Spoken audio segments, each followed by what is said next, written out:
Welcome, everybody. This is Germaine de Peralta from Reiki Wanderlust in Ottawa, also speaking on behalf of Tone Canada Magazine. Our guest today is founder and president of the International Center for Reiki Training. This is the biggest Reiki organization in the world with over 40,000 members. He is also founder and president of the Reiki Membership Association and the Reiki Center for Reiki Research. He is also publisher of Reiki News magazine.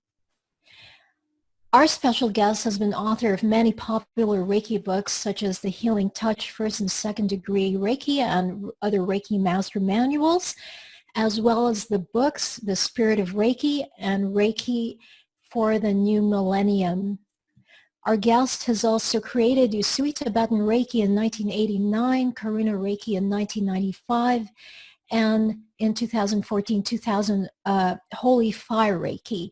So let us welcome right now Mr. William Lee Rand. Welcome, William. Thank you. Thank you, Germaine. Yeah, I'm happy to be here. Yes.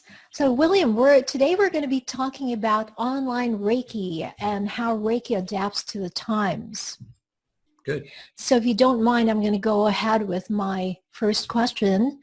Sure. So William, in the past, you have said that teaching Reiki online did not provide a consistent level of quality in the teaching of Reiki as opposed to teaching Reiki face-to-face. But last April, you did give webinars on how to teach Reiki online.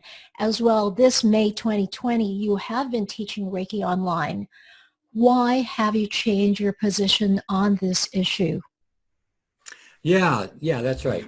So the thing is that there are a couple of reasons for it, three actually. First of all, the quality of the technology that's available to teach online has vastly improved. So I did that quite a few years ago. I think I made a statement around that. But in the meantime, the technology has improved tremendously. And in fact, last year, at the beginning of the year, about a year ago, I did teach a webinar online, and it seemed to work really well.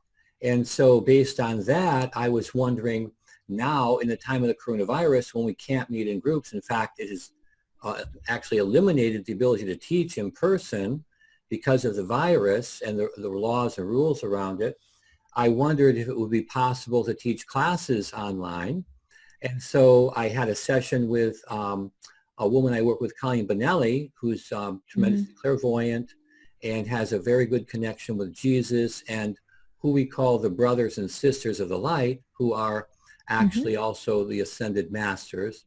And so in that session, I asked about that possibility, and Jesus said, yes, you can do it now. And he said the reason is why you couldn't do it before so well and now you can do it is that energetically, I've been evolving, all Reiki people have been evolving through the practice of Reiki, and now we're ready to teach online.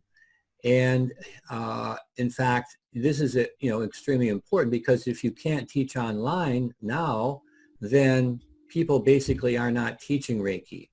And we're not certain about how long the problem with coronavirus will last. And some think it will go on, off and on, probably for 3 years or so. And so Jesus also, at the same time, gave myself and Colleen Bonelli ignitions, which are the same as attunements, to enable us to teach online. So we received this special energy that would enable us to teach online. And in addition, the energy was increased in strength so that not only were we able to teach online, but the energy itself is even stronger than before. So those are the main reasons. There's a need for it. We now have the ability energetically to do it, and also the technology supports it. All right, thank you. And what do you think it is that makes a virtual experience very much like a face-to-face experience on the level of energy and spirit? It's the update that we received from the brothers and sisters of the light, the ascended masters. They gave us that increased strength of energy. And so now I've taught, in addition to the webinar, I've taught 3 classes online. And the overall overwhelming response is that people are saying the energy is very strong and Mhm. they really appreciate being able to learn from the comfort of their homes rather than having to risk getting infected with a coronavirus. Yes. And so it's simply the upgrade in the energy that we received that makes this possible. That's fantastic. So basically, you're saying an online class right now is as good as a face-to-face class as far as the way the International Center for Reiki Training teachers, both the licensed Reiki master teachers and the professional members teach. Yeah, in terms of the energy, it doesn't, the students are reporting that it seems even better than how the classes that they were receiving in the past. Not that the online is, not because of just the online, but because of the fact the energy has been boosted in its strength. Okay, that's really good to hear. It's been upgraded, in other words. Yeah, the energy was upgraded to fit the conditions that we have now so we can continue to teach. That's right. That's fantastic. So right now, as of April 2020, the Canadian Reiki Association, which is the largest Reiki organization in Canada, said in a statement that, quote, they firmly believe the time-honored tradition of in-person training outweighs the benefits of online training, and they reject online training of Reiki. Now, most of their members are practicing Asui Tibetan Reiki, which began in 1989. Can you comment on their recent statement, please? Well, first of all, every organization has the right to form their own rules. And as I understand it, the rules that they formed were formed by the desire of their members. And so they're a membership organization that is promoting the desires of the members. And so the members also have the right to have their own beliefs and understanding. And the fact is, this ability to teach online effectively is a new development, and you can't expect them to instantly, change before they even know about what I'm doing Yeah. or what anyone else is doing or what's possible. So, I'm sure they have the flexibility to make changes if it's appropriate, if they feel it's appropriate.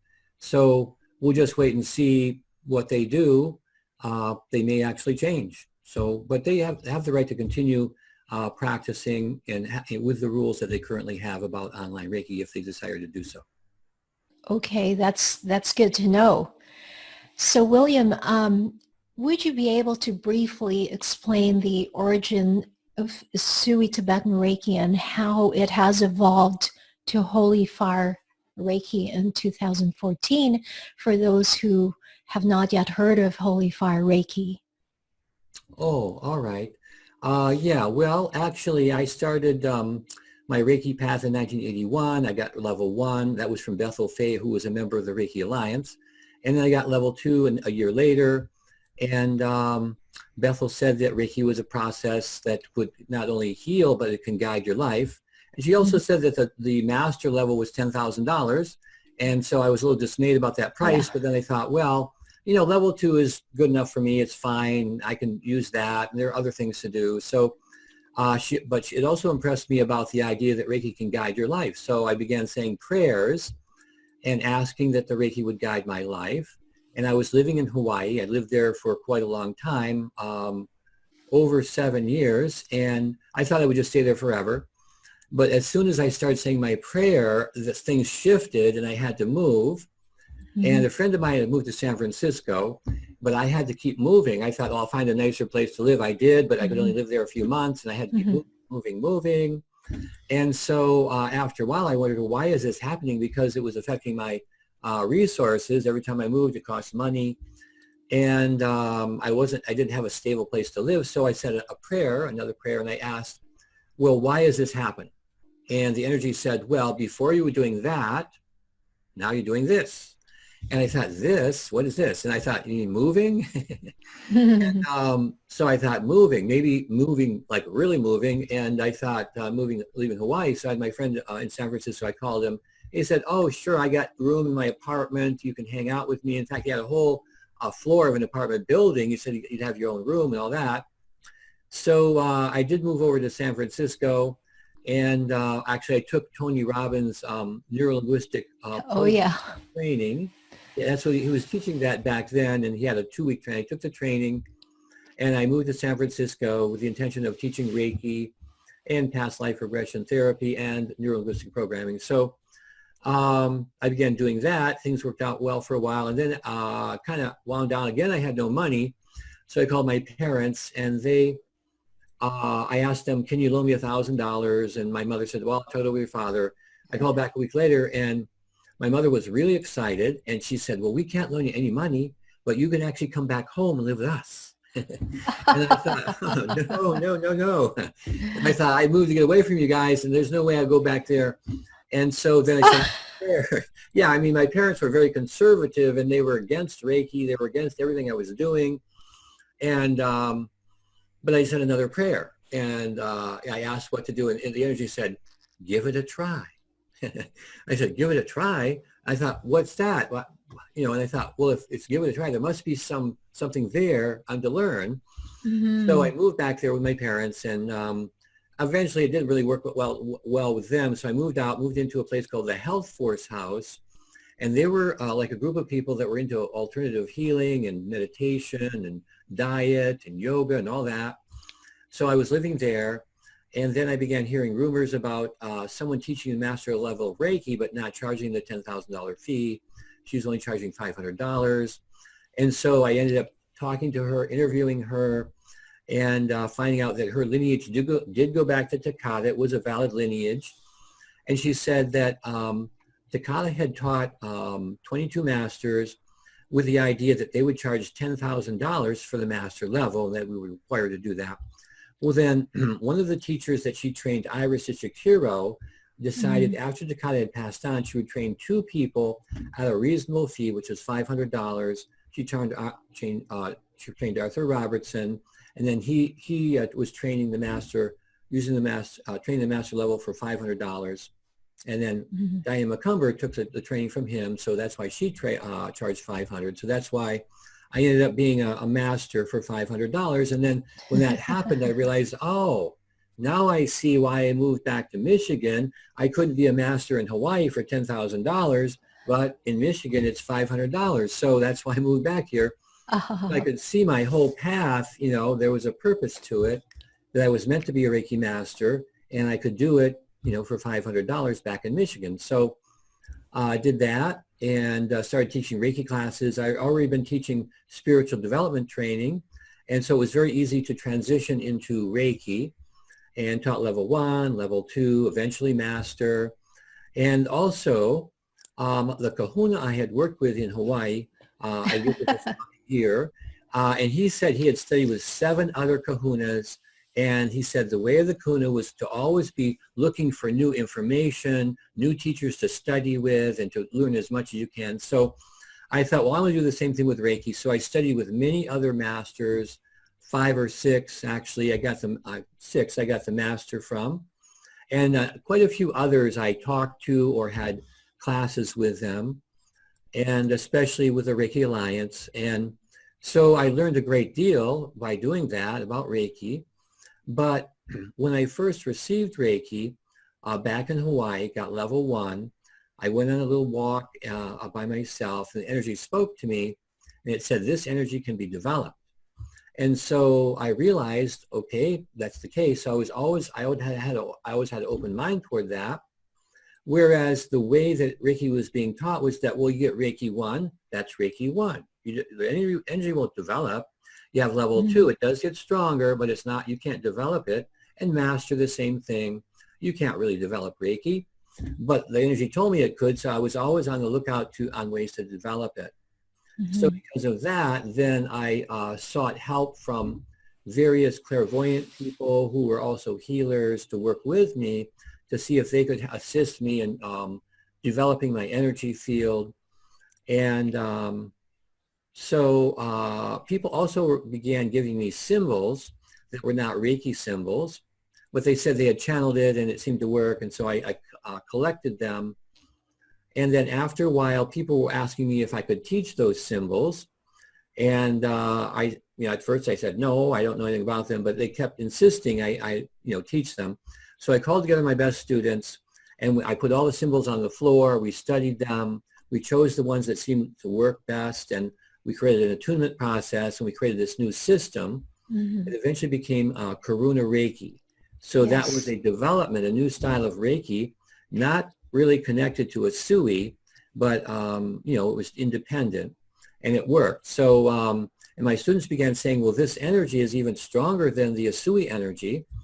And so then because of that, I made it like the next step after Asui Master. So I did that. Then I continued to be on the lookout for ways to develop the energy. I was working with a woman named Janice Jones, and she channeled the archangels, and then eventually she was working with Sai Baba, a guru in India, and Jesus. And she began working with me to develop the energy. And then Sai Baba passed on. And so anyway, in a session I had with her in January 2014, Jesus introduced the holy fire energy. At first we didn't call it that, but eventually we came to know it as holy fire, which is an energy that was in the Bible. Like the burning bush, actually it was the holy fire. That's right. That's why it didn't get burned up. But it wasn't to be religious in any way. It was to keep that non-religious, you know, tone, just like a Sui Reiki. So I began teaching that, and at first it was just for master. Then in December 2015, then we added the placements for 1 and 2 and for the master symbol. So we had a whole system for the entire practice of Reiki. And then in September of 2018, we were given the upgrade in the energy, and that's when we had Holy Fire 3.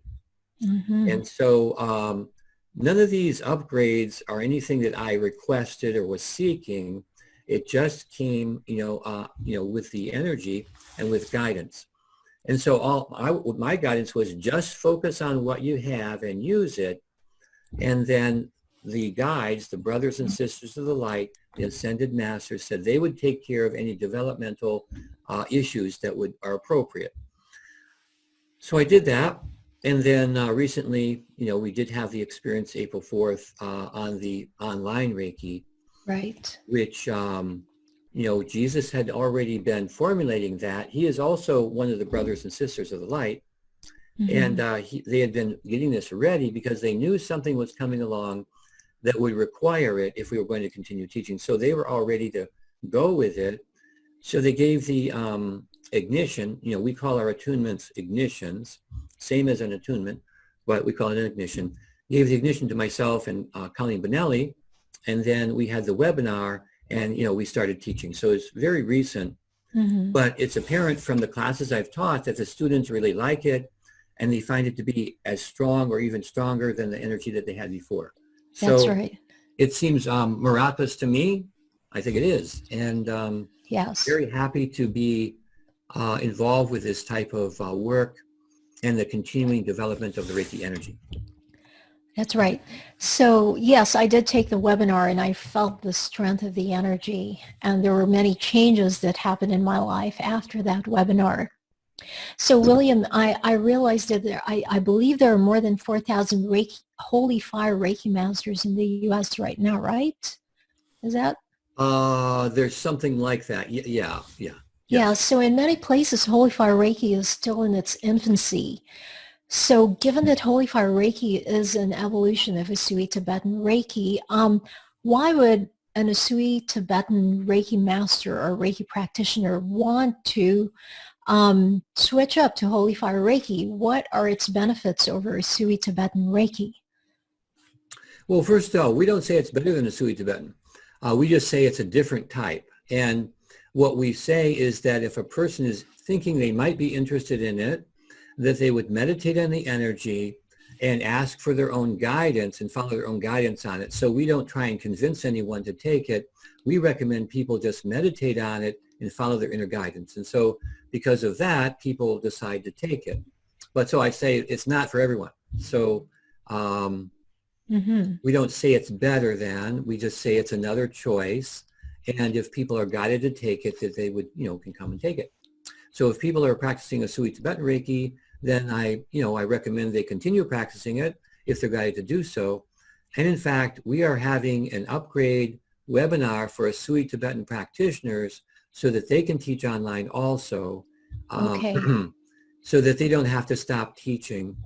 And we're going to have Right. that May 28th. So what you're saying is both Holy Fire Reiki masters and Usui Tibetan Reiki masters can now teach online, and the well, webinar is on your website. yeah, that'll be available May 28th, and we'll have that webinar to help them, offer them that ability. And they're not required to take it. It's only if they feel guided to do so. But they'll be able to do the same style of attunement that they do now, which is using the violet breath and using all of the, the positions, which actually I developed, using that same hands-on attunement with the, behind, in front with the hands, and then finally behind and sealing on the Yes. base of the brain, and then, the final prayer. They'll be able to do the same style of attunement, except they'll be able to do it at a distance. All right. And they'll be able to attune students and teach online. Fantastic. That's really great. So now everybody has access to that. So right now we're, for those who've just checked in, we're talking to the founder and president of the International Center for Reiki Training, Mr. William Lee Rand. So we're going to continue with this interview. William, how can we use Reiki as a tool for unification in these times? And that is referring to unifications of different religions, countries, cultures, especially since at this time we all have the same need to heal and the need for raising our levels of consciousness. Well, one of the ways is that with Holy Fire Reiki, also we understand now the Asui Tibetan system also is connected to the brothers and sisters of the light. And the brothers and sisters of the light are actually the founders of all the world's religions and spiritual paths. And so both known and unknown. So there's, a number of spiritual paths that may not be well known, but they're the founders of all the world's religions. And so when they developed each of their religions, they were somewhat separate on the earth, but when they passed on and they ascended up to much higher levels of consciousness, there was a place where they all joined together. And so they've all actually are one. They're working together to promote peace and love and healing on the earth. And so because of that, if you're aware of that, then you need to be aware also that all religions are one on a higher level of consciousness. And that the founders actually are promoting this idea. Mm-hmm. And so if you're in alignment with that, then that would assist you in actually honoring the religions of that anyone might practice. So what I found, by being part of this is whenever I meet someone of a particular religion, I feel a connection with that person because I realize the founder of that religion is actually one of the brothers and sisters of the light, and they actually have, created Holy Fire Reiki. So that helps, anyone who practices Holy Fire can easily relate to everyone, all the different religions and spiritual paths. All right. And it's also a way of unifying countries, right? And different cultures. I'm referring to not, creating Reiki as a way of division between countries, but rather unification. Yes, honoring all the different countries and spiritual paths and all the different things that people believe in, honoring that everyone has the right to believe whatever they choose to believe, and that that we do honor all religions, spiritual paths, all nationalities, and so forth in the practice of Reiki. And this is something that people can adhere to without needing to practice Reiki as well. And I think as the world becomes a smaller place because of technology, people are starting to interact with each other. They're getting to know each other. It's much easier to accept people once you know them than if you see them as some strange group of people far away, never met. So with our technology now, it's possible to connect. And I think that actually is helping to bring a oneness to, people on earth, a unification. It's fantastic. So going back to online Reiki, William, there are some Reiki practitioners, teachers, and students that find it challenging to accept this paradigm shift to go from teaching and learning Reiki face-to-face to suddenly doing it online. What advice do you have so that these people in Reiki can take that leap of faith and sort of shift their mindset or perceptions? Well, first of all, I believe that this is a shift that is developing gradually, and that the people who are ready can more easily actually get involved with it. But over time, it's going to become apparent that would be a good thing to try, I believe. And the thing is, as this coronavirus continues, and they're trying different things, they're going to try, people going out into public and so forth and see if that works or not. But, strict rules around how they do that. But as time goes by, it's people will be wondering how can they actually teach Reiki classes. And of course, being able to teach online is a way to do it. And as the energy, as the number of people actually grow that are teaching online, then the energy of that will also grow. And I believe it will become easier for people to accept. Now, another reason also is during this time, people are becoming much more familiar with Zoom and also, teaching online and so forth, so that as they become more aware of it, it'll be easier for them to make the transition. But, they don't have to. They're not required to do that. And I'm sure there will be a time when we will get back together and be able to teach in person. Yes. But we don't know what kind of world that will be. The technology is developing, and the knowledge of the potential of something like this happening again may be there. So there could be some hesitancy on that. But I think, they say going back to normal, but I don't think we're going to go back to normal. We're going to go back to a new normal that will be different than the normal we had before. So yes. Anyway, that new normal would make it easier for people to accept the idea of teaching online. Right. So this whole period now of teaching Reiki online, from what you say, I gather it's not just temporary. So after COVID-19 has passed, Reiki masters will be able to teach Reiki both online and in person. Is that correct? Well, it looks like that to me, yeah. Of course, we're just going to wait to see what happens, but it appears to me that as people teach online, they get used to doing it. They may want to keep doing it even when they can teach in person. And when they can do both, then they can actually compare the two and see which one they like the best. They can continue teaching in person if they want to, or online, or a combination of the two. So we'll just see what happens. Yeah, it's all of this is a very experiential thing, right? You try it, you see that it works, you decide which one you really like or fits you. Yeah, and follow your inner guidance and so forth. So I say the proof or value of anything that you do is in the results it helps you to achieve. Right. So if you take the class and you try it out and it works and you like it, well, then you keep doing it.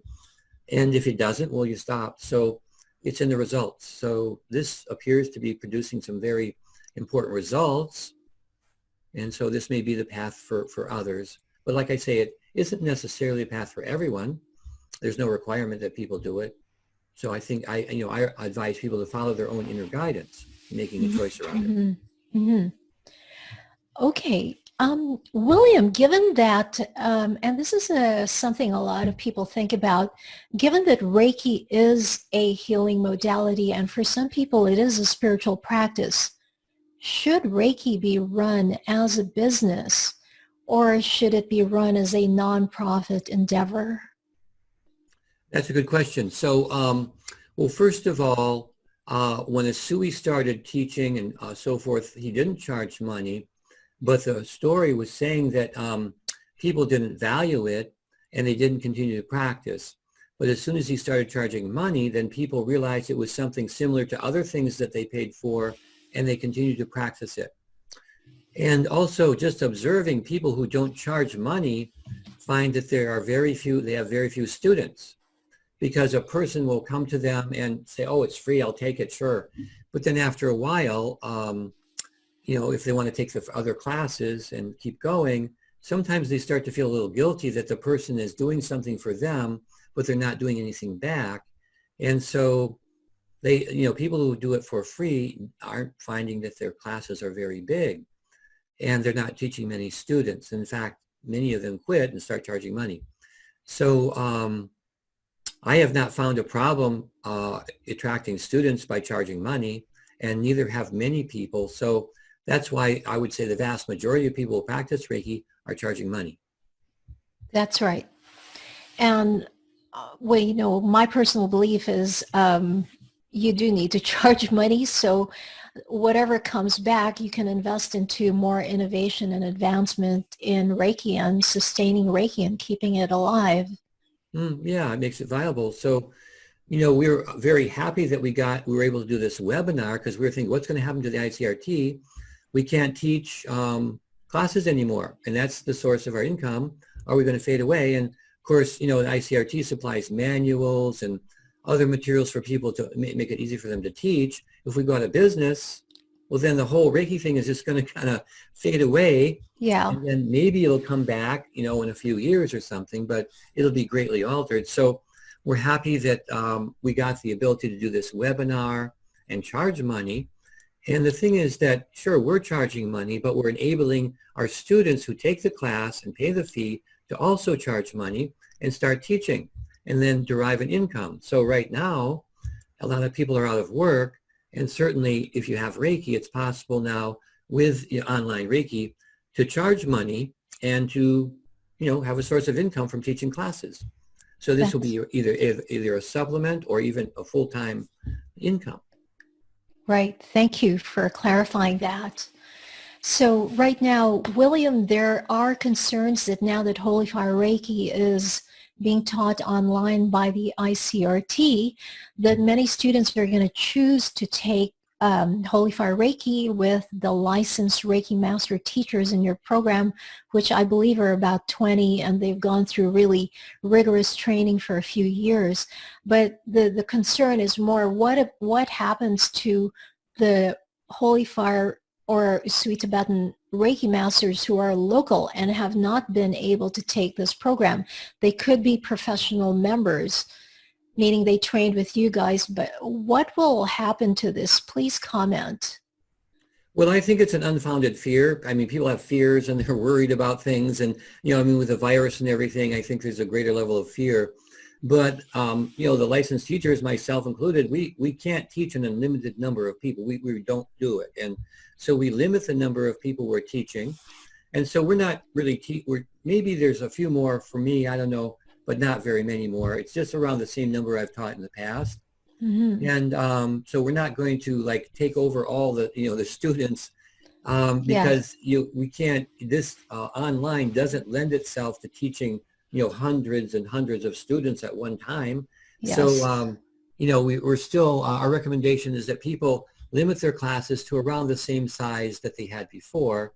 And that's what our licensed teachers are doing. They're not out there, their classes have not bulged or gotten really big, but they are still able to teach.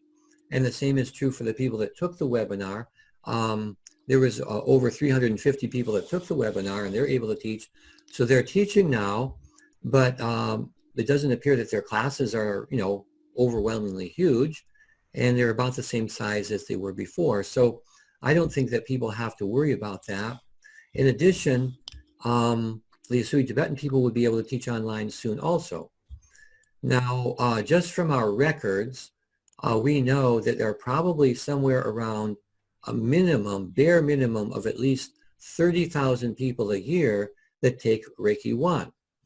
And that probably there's maybe double that, maybe around 60,000 people a year taking Reiki 1. Obviously, the ICRT is not teaching all of them. We're not doing that. And the number of students I teach has gradually gone up a little each year. And now last year I taught 500 students in 1 year. So, I mean, that's a record for me. Wow. That's a lot. Yeah, it's a lot. Yeah. That's a lot of spreading Reiki around the world. Yeah. With 500 compares with nothing to 60,000 that people are teaching. So there's no way that we're taking over Reiki or, absorbing all the students or anything like that. I'm sure there's still plenty of students for everyone. It's a matter, though, of adapting and then developing your business. So it does take a business skill. Like you were saying, it's a business and it's a spiritual practice that need to work in harmony. So, yeah, I understand. William, you were saying that you recommend that we keep the number of students as we teach online as we were doing face-to-face. I was thinking from my perspective that since it's online, we could actually take a larger amount of students. Not incredibly large, but a larger amount, because now it is online. Well, what I'm finding is there is a limit. I mean, if you're going to give a quality training, you have to have a number of students that where they can ask questions, you can answer them. And beyond a certain point, that's not possible. So, the classes I've taught, everyone's been able to ask questions. I'm right there with them. It's taught live in person, just like this. And so, and I can see the people on the screen, all of them, and they will raise a hand. I go, oh, Yes. Jenny or Jack, you have a question. What is it? And so I can, teach personally with each person, answer their questions, and interact with them. And so, but beyond a certain number, you can't really do that. So Yes, that's right. We had the webinar. That was different. That was like 350 some students, but that was a little bit different. And that wasn't a class. But in my classes, I'm limiting it to, I can't go over a certain number. And in fact, it doesn't appear that we're even attracting that many more students, so it seems like they're going to stay pretty much the way it has in the past. Okay.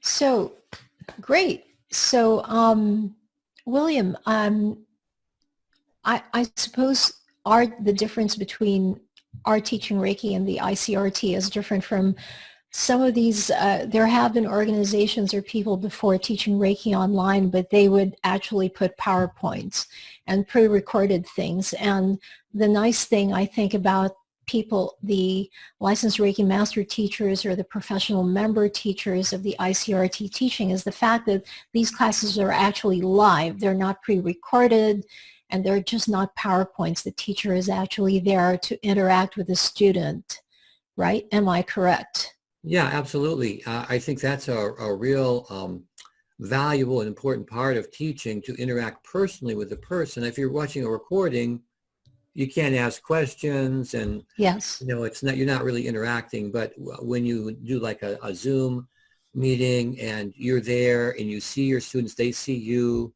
and you can watch their body language and interact with them.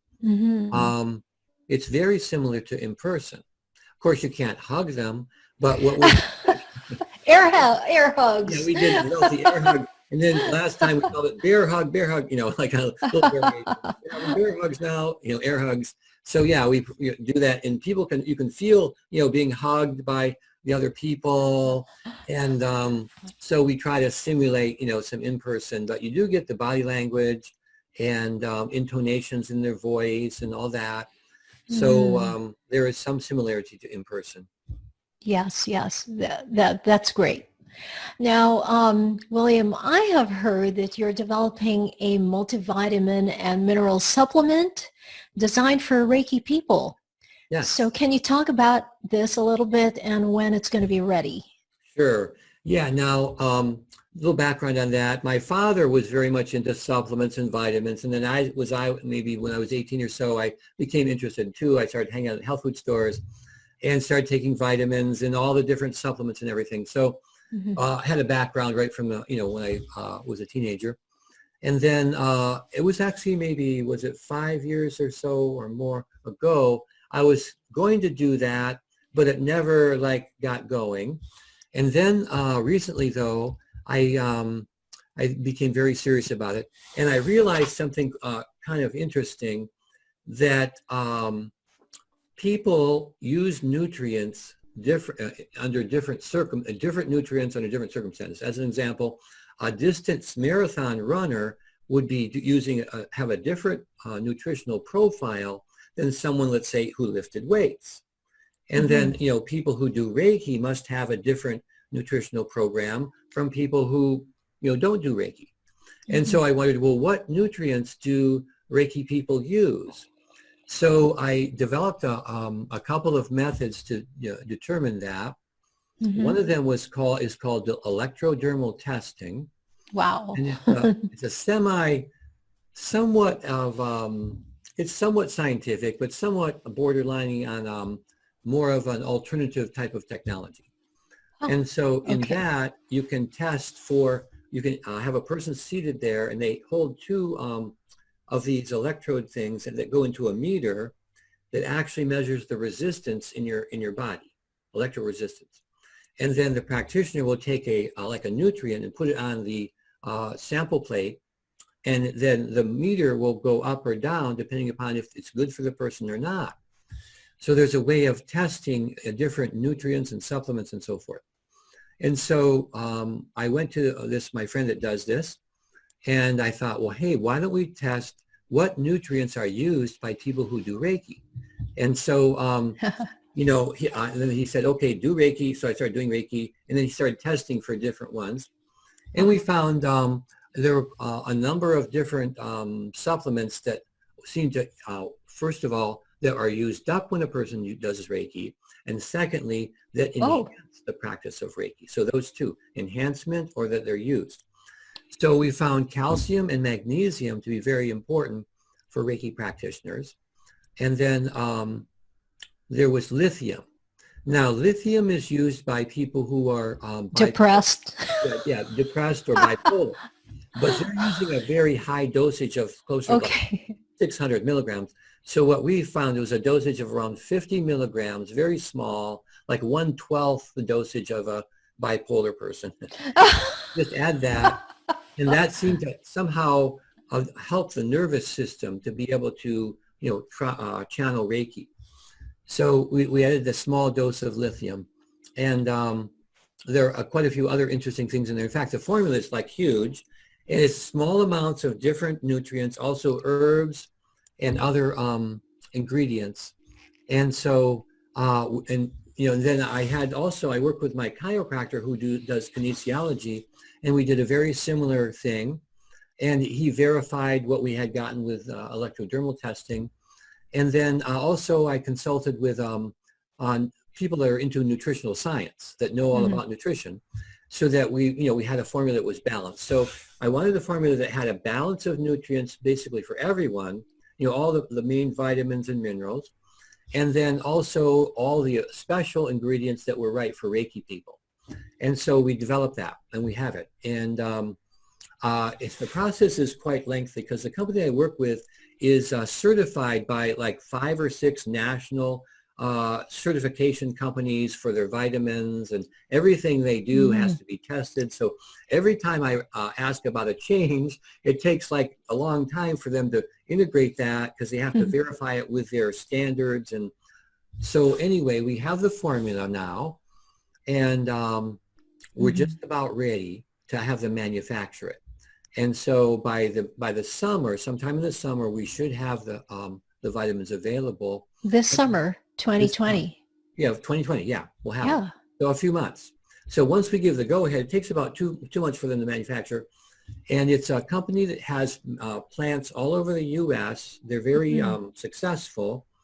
And the representative I'm working with actually is a Reiki practitioner. So, neat. Yeah, she's the representative. So when I talk to her, she knows all about, she understands everything about what we're doing. She's very excited about it. She wants to take the vitamins too, when we get them done.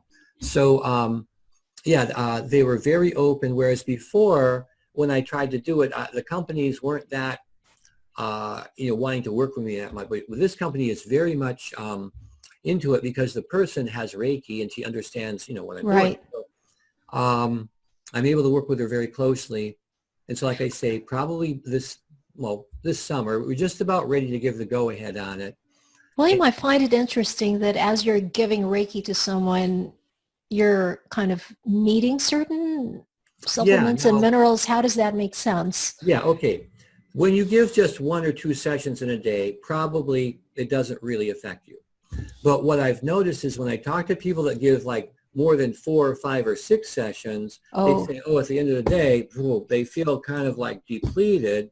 And I started wondering, well, why wouldn't they just feel really boosted up? And I realized it must be that they're using up some of their nutritional, requirements, and that's why they feel depleted. Whereas if they were supplied with those, they should be able to do Reiki for a much longer time without feeling depleted. So, once we get this formula done, that will be the test. I'll talk to people who do a lot of Reiki and see, do they still get depleted at the end of the day, or does the supplement keep them boosted up? So, that's going to be neat. yeah, so that's, really, I'm excited about this because, many people who are into Reiki also are into vitamins. And if they can take a vitamin that is supportive of their Reiki practice, then it's going to be helpful. Yes, and this will be, we can get them on Reiki.org, right? That's the website of the International Center for Reiki Training. We're gonna call them, the company is sort of like a additional company called Spiritual Path Nutritional Supplements. Oh, so, okay. Yeah, so for people on a spiritual path, like most Reiki people on so Spiritual Path Nutritional Supplements. So, yeah. That's quite innovative. Mm-hmm. I've never heard of that before, but that's really cool. Yeah. I'm looking forward to that. Yeah, I'm happy the direction this has all gone in. And of course, we're getting guidance from the Brothers and Sisters of the Light, and they're behind it, and they're all happy with it and everything. And these are Reiki-infused vitamins too, right? Well, what we're going to do, one thing I want to do too, is find out what plant are they going to be manufacturing my vitamins at, and what time and date. And then I'm going to ask Reiki people to send Reiki to the vitamins, like all, lots of Reiki people, hundreds or thousands, send Reiki to that vitamin. Yes. And so they'll be actually involved with, sending Reiki into vitamins that they might actually purchase. So that's neat. It's sort of they're interacting with the manufacturer of their own vitamins. Okay, fantastic. So, William, would you like to talk a little bit about how Reiki practitioners can become professional members of the ICRT, and what are the benefits of this? And what is a professional member? Yeah, we've got the two programs. We have our membership association where you can become an affiliate or a professional or a licensed Reiki master teacher. And those are different levels of membership. So the affiliate can be a Reiki master of any lineage. Don't have to be a member of our lineage. Any lineage is affiliate. Then professional is someone who has taken the master class and level 1 and 2 from one of our licensed teachers.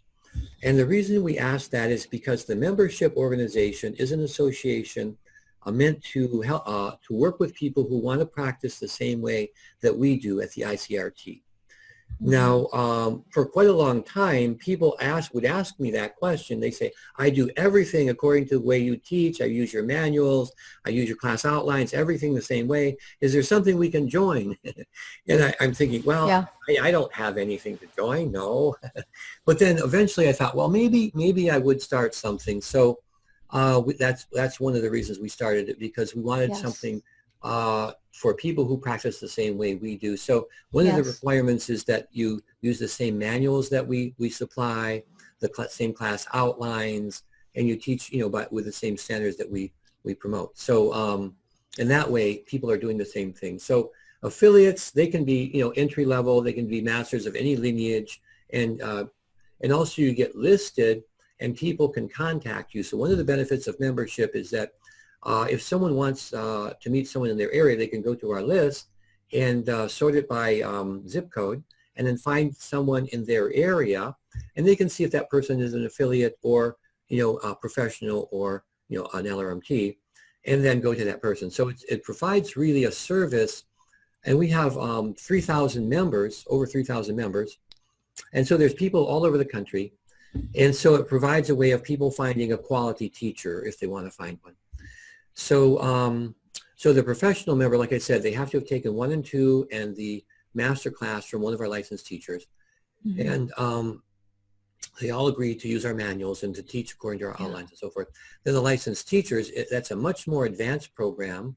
You have to be a professional member for 1 year prior to applying to the program. And then you have to, once in, then you retake all of your classes with one of our licensed teachers.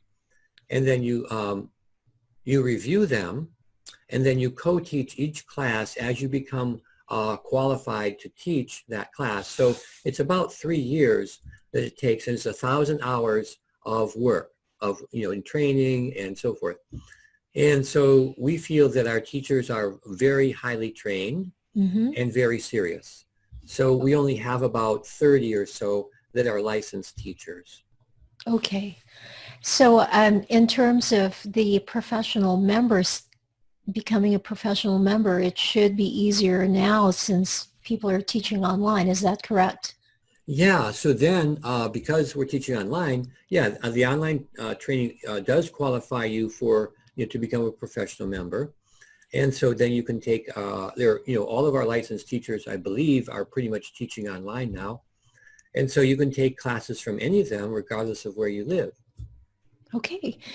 So right now this is, we're wrapping this up. Is there anything else you would like to add to this interview session, William?